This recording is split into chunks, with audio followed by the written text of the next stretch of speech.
بسم اللہ الرحمن الرحیم۔ ناظرین السلام علیکم، میں ہوں آپ کا میزبان صابر شاکر۔ 21 اپریل اور منگل کا دن تازہ ترین خبریں، اطلاعات اور تبصرے پاکستان کے حالات و واقعات اور سیاسی صورتحال کا لیتے ہیں جائزہ۔ آج بھی مذاکرات ابھی تک شروع نہیں ہو سکے۔ اسلام آباد میں سٹیج تیار کیا گیا تھا ایران امریکہ مذاکرات کے لیے، اور اسلام آباد اور راولپنڈی میں تقریباً کرفیو کا سماں ہے۔ مارکیٹس بند ہیں، تعلیمی ادارے بند ہیں، امتحانات منسوخ ہیں، ہوٹل خالی ہیں، سب کچھ ایک ایمرجنسی کی سی کیفیت ہے۔ سیکورٹی فورسز کو بلایا گیا ہے۔ پنجاب بھر کی پولیس اس وقت اسلام آباد اور راولپنڈی میں ہے۔ ریڈ زون فوج کے حوالے ہے۔ امریکن سیکورٹی کے اہلکار بھی موجود ہیں، اور 6 جہاز لینڈ کر چکے ہیں امریکہ کے، لیکن ابھی تک جن مہمانوں کا انتظار ہے وہ مہمان ابھی تک نہیں آئے جب تک کہ میں یہ ریکارڈ کروا رہا ہوں۔ اور ایران کی طرف سے بھی ابھی تک کوئی نہیں آیا، اور نہ ہی امریکہ کی طرف سے آیا۔ کل سارا دن اعلانات ہوتے رہے، لیکن کوئی بھی اعلان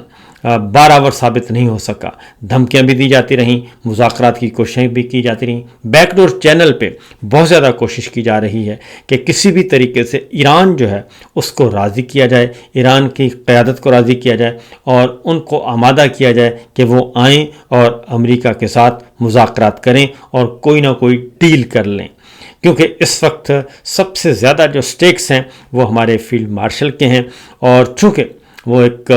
انہوں نے یہ بیڑا اٹھایا ہے اور صدر ٹرمپ ان کی تعریف بھی کر رہے ہیں، لیکن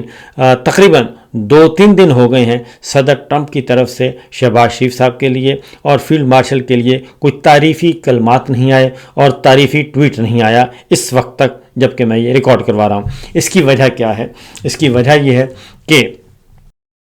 میں نے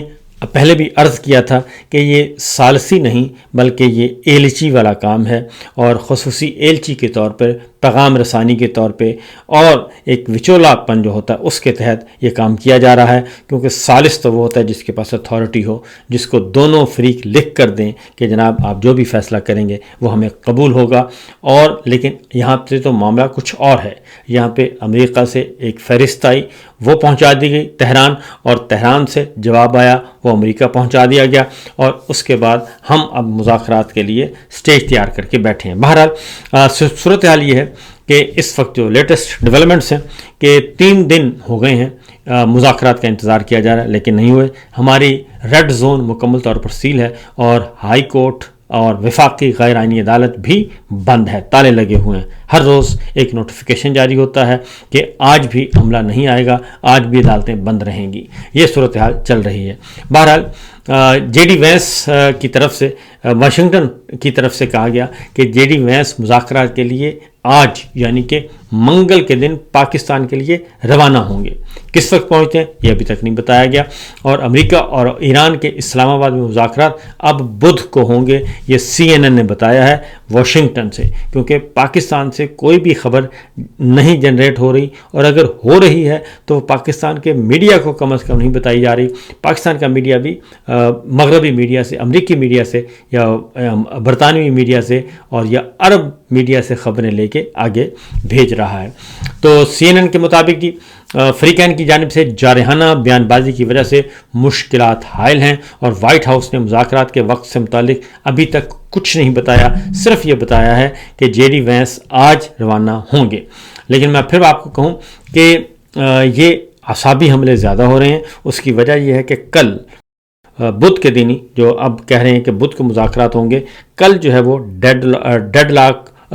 لائن ختم ہو جائے گی۔ جو الٹیمیٹم دیا ہوا تھا 2 ہفتے کے لیے جنگ بندی کی ہوئی تھی، وہ ٹائم کل ختم ہو جائے گا منگل کو۔ یہ وہی جنگ بندی ہے جو شہباز شریف صاحب کو وائٹ ہاؤس سے ایک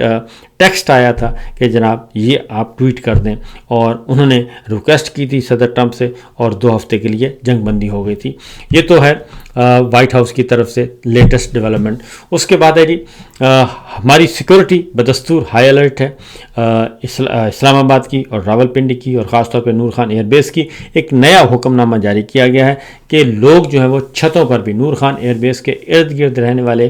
جو رہائشی ہیں وہ اپنی چھتوں پر بھی کوئی نہ آئے تا حکم ثانی۔ جو ایک اور ڈیولپمنٹ ہوئی ہے، جو کہا جا رہا ہے کہ کوشش کی یہ رات بھر جو کوششیں کی گئیں، اس میں اب ایران کا اعلیٰ سطح کا وفد جو اسپیکر پارلیمنٹ کی سربراہی میں آج پہنچنے کا امکان ہے، کیونکہ لیکن ابھی تک ایران کی طرف سے نہیں کہا گیا، یہ ایرانی ذرائع کی طرف سے، حکومتی ذرائع کی طرف سے یہ خبریں چلائی جا رہی ہیں کہ آج ایرانی وفد امریکہ سے مذاکرات کے لیے پہنچے گا منگل کی شام کو، یعنی کہ آج شام کو۔ تو دیکھتے ہیں اس پہ کس حد تک صداقت ہے اور کیا واقعتاً پہنچ رہا ہے، کیونکہ اگلا جو اسٹیٹمنٹ میں آپ کو سنوانے جا رہا ہوں اس سے اندازہ ہوتا ہے کہ ایران جو ہے وہ اپنی جگہ چھوڑنے کے لیے تیار نہیں ہے، اور وہ کسی بھی صورت میں وہ کہتے ہیں کہ ہم ان حالات میں مذاکرات نہیں کر سکتے، ان کی کچھ شرائط ہیں وہ بہت زیادہ سخت ہیں۔ اس کے ساتھ ساتھ ایران کی مذاکراتی ٹیم کے سربراہ ایرانی اسپیکر وہ کہتے ہیں کہ ٹرمپ ناکہ بندی اور جنگ بندی کی خلاف ورزی کرتے ہوئے مذاکرات چاہتے ہیں، اور ٹرمپ مذاکرات کی میز کو سرنڈر کی میز میں تبدیل کرنا چاہتے ہیں، اور ایسا کبھی نہیں ہوگا، اور ٹرمپ اپنے تصورات میں مذاکرات کی ٹیبل کو سرنڈر ٹیبل میں تبدیل کرنا چاہتے ہیں تاکہ ان کی بلے بلے ہو دنیا میں۔ تو ایران کے اسپیکر نے کہا کہ ایسا نہیں ہوگا، اور ہم ٹرمپ کے تصورات کو مسلط نہیں ہونے دیں گے، اور یہ کسی بھی صورت میں نہیں ہو سکتا کہ ہم گن پوائنٹ پہ یا بندوقوں کے سنگینوں کے سائے تلے ہم مذاکرات کریں، یہ نہیں ہوگا، اور ہم دھمکیوں کے سائے تلے مذاکرات کو قبول نہیں کر سکتے۔ اور گزشتہ 2 ہفتوں میں انہوں نے کہا کہ جنگی میدان میں ہم نے اپنا لوہا منوایا ہے، اور اب ہم نئے کارڈ دکھانے کی تیاری کر رہے ہیں۔ انہوں نے کہا کہ اگر سرپرائز ٹرمپ کہہ سکتے ہیں کہ وہ سرپرائز دیں گے تو سرپرائز ہمارے پاس بھی ہو سکتے ہیں، اور چونکہ ابھی تک ایران کے پاس جو ہے ان کا دفاعی اور ساز و سامان وہ کافی حد تک موجود ہے تقریباً 60% میزائل جو ہیں ان کے ابھی تک موجود ہیں، ڈرون ان کے پاس موجود ہیں، اس لیے وہ کہتے ہیں کہ ہم لڑنے کی پوزیشن میں ہیں۔ دوسری جانب چین کے صدر جو ہیں وہ متحرک ہوئے ہیں، اور وہ بھی بیک ڈور چینل پہ اپنے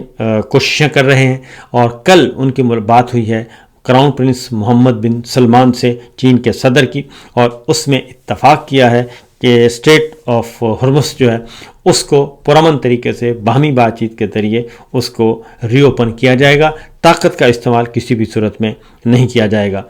ایران نے اسٹریٹ آف ہرمز کو اپنے کنٹرول میں کیا ہوا ہے، اس پہ اس کا مکمل کنٹرول ہے، اور امریکہ نے بحری ناکہ بندی کی ہوئی ہے ایران کی، اور 27 جہاز تقریباً ایران نے کہا ہے، امریکہ نے کہا ہے کہ ہم نے 27 جہاز جو ہیں وہ ایران کے واپس بھیجے ہیں، اور ان کی نگرانی کی ہے، کڑی نگرانی کی ہے۔ اس لیے انہوں نے کہا کہ ہماری جو کنٹرول ہے بحیرہ عرب میں وہ ہمارا برقرار ہے۔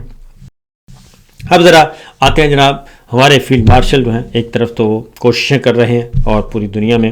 ان کی خبریں چھپ رہی ہیں، اندرون ملک پاکستان کے اندر کیا صورتحال ہے شہباز شریف صاحب کی اور فیلڈ مارشل کی۔ پاکستان کی اکانومی بد سے بدتر ہو رہی ہے، اور اگر پاکستان کی معیشت ٹھیک نہیں تو پھر سمجھیں کچھ بھی ٹھیک نہیں ہے۔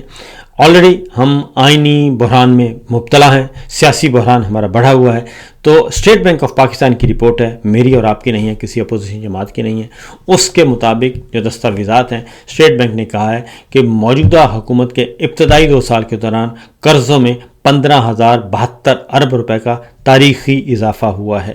15,072 ارب روپے کا اضافہ ہوا ہے،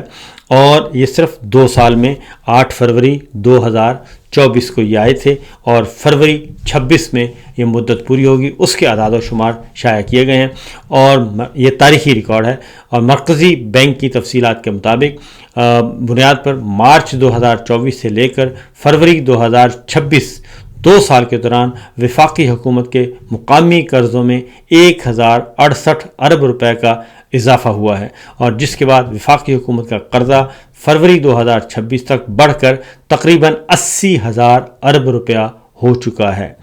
یہ ہے اب تک کے اعداد و شمار۔ یہ تقریباً 44 ارب تھا، 44 ارب تھا پچھلے 75 سالوں میں، 75 سالوں میں 44 ارب، اور اگلے 3 سالوں میں کتنا ہو گیا ہے؟ 80 ارب روپیہ، تقریباً ڈبل ہو چکا ہے، صرف 4,000 ارب روپے کا باقی ہے، ڈبل تقریباً ہو چکا ہے 80,000 ارب تک پہنچ چکے ہیں۔ اور یہ قرض کہاں گیا، کس پہ خرچ ہوا، اس کے بارے میں کوئی سوال آپ نہیں پوچھ سکتے۔ آگے میں آپ کو بتاتا ہوں کہ پاکستان کی معیشت جو ہے وہ کس حد تک اس طرح ہوئی ہے۔ صورتحال بہت ہی افسوسناک ہے۔ اسٹیٹ بینک کی رپورٹ کے مطابق جی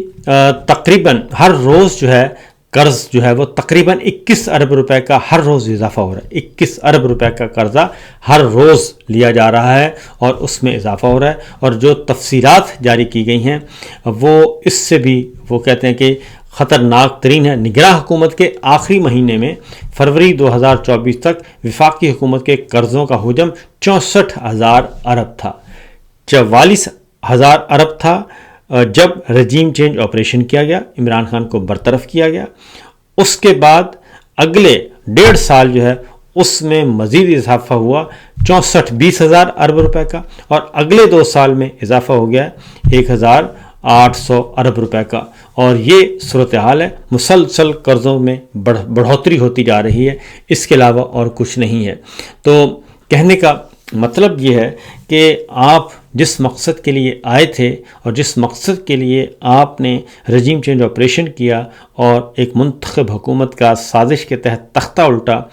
اور ان ناہنجاروں کو لے کر آئے، تو کم از کم صرف اور صرف معیشت ہی ٹھیک کر لیتے تو بھی آج آپ کی یہ حالت نہ ہوتی جو کہ اس وقت ہمیں نظر آ رہی ہے۔ پوری دنیا میں پاکستان اس وقت ایک بھیک مانگنے والا ملک کنسیڈر کیا جا رہا ہے، اور ہم نے اتنے مواقع آئے لیکن ہم نے اس سے کوئی فائدہ کوئی نہیں اٹھایا۔ اور اب بھی یو اے کا قرضہ تھا وہ سعودی عرب سے لے کے ہم نے یو اے کو واپس کر دیا، اور کل کو سعودی عرب نے مانگا تو کسی اور سے لے کے اس کو واپس کر دیں گے۔ یہ کہتے ہیں جی کہ ہماری معیشت مستحکم ہے، معیشت مستحکم نہیں ہے۔ ایک اور جھٹکا لگا ہے اور وہ پاکستان کو لگا ہے جی، اور ایک سوڈان سے ڈیل ہوئی تھی دفاعی ساز و سامان کی، اور سوڈان نے کہا تھا کہ ہم نے لینے ہیں GF-17 1.5 ارب ڈالر مالیت کا اسلحہ خریدنا تھا، لیکن سعودی عرب نے اعتراض کیا ہے اور انہوں نے فائنانسنگ سے انکار کر دیا، اور پاکستان نے سوڈان کے ساتھ 1.5 ارب ڈالر مالیت کے اسلحے اور جنگی طیاروں کی فراہمی کا معاہدہ روک دیا ہے۔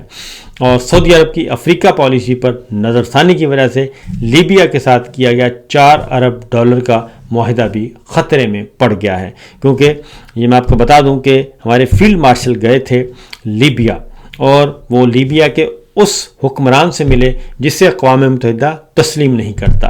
اس حکمران سے ملے اور اس حکمران کے ساتھ دفاعی معاہدہ کیا، دفاعی ساز و سامان کا معاہدہ کیا، اور انہیں بھی اسلحہ بیچنا تھا کوئی 4 ارب ڈالر کا۔ اس پہ بھی سعودی عرب نے اعتراض کیا تھا، اور ویسے بھی وہ اقوام متحدہ کی تسلیم شدہ حکومت ہی نہیں ہے، وہ تو ایک باغی حکومت ہے، باغی حکمران ہے جنہوں نے اپنا 1.5 اینٹ کی مسجد علیحدہ بنائی ہوئی ہے۔ اس میں ایک اور چیز بھی ہے، کیونکہ سوڈان اور لیبیا یہ دونوں معاملات جو ہیں وہ بڑے کروشل ہیں، اور اس کے پیچھے ایک دھندا ہے، اور اس دھندے کے بارے میں آپ کو بتاؤں، گولڈ کا دھندا ہے، اور پھر اور بھی اس میں کریکٹر آتے ہیں، اور ایک کریکٹر بہت ہی پراسرار قسم کا کریکٹر ہے، وہ ہر جگہ پہ نظر آتا ہے۔ وہ عرب حکمرانوں کے ساتھ بھی پاکستان کی نمائندگی کرتے ہوئے نظر آتے ہیں، اور پاکستان جو ہے ان کو حکومت جو ہے یہ موجودہ رجیم چینج آپریشن کے بعد ان کو 2-3 ستارے بھی دے چکی ہے۔ تو یہ سارے کا سارا ہو رہا ہے، اور اب ان کو جے ڈی وینس سے بھی ملوایا گیا۔ تو وہ جو پراسرار کریکٹر ہے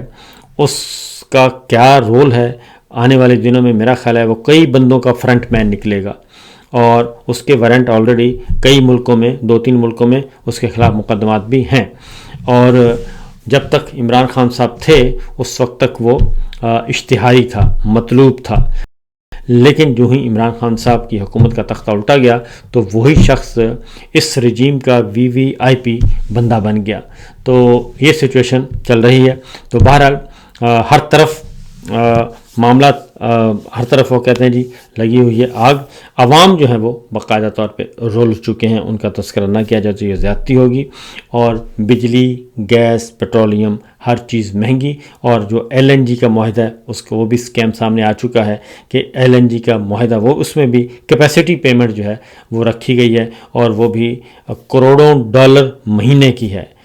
کہ آپ گیس لیں یا نہ لیں آپ نے ہمیں پیمنٹ کرنی ہے۔ یہی پرائیویٹ بجلی گھروں کے ساتھ کیا ہوا انہوں نے کہ بجلی لیں یا نہ لیں، کارخانے چلیں یا نہ چلیں، لیکن آپ نے کیپیسٹی پیمنٹ جو ہے وہ کرنی ہے۔ تو یہ صورتحال، یہ سچویشن، تو میرا خیال ہے ہمارے حکمرانوں کو آنکھیں کھولنی چاہیے اور بہتر یہی ہے کہ وہ اپنے گھروں کو کوچ کریں اور پاکستان میں ایک صاف شفاف الیکشن کروائیں اور اگلی حکومت کو آنے دیں جو کہ عوام کی منتخب حکومت ہے۔ ظلم کرنے سے کوئی فائدہ نہیں ہوگا، ظالم جو ہے وہ کسی بھی صورت میں کامیاب نہیں ہو سکتا۔ اجازت دیجیے، اللہ حافظ۔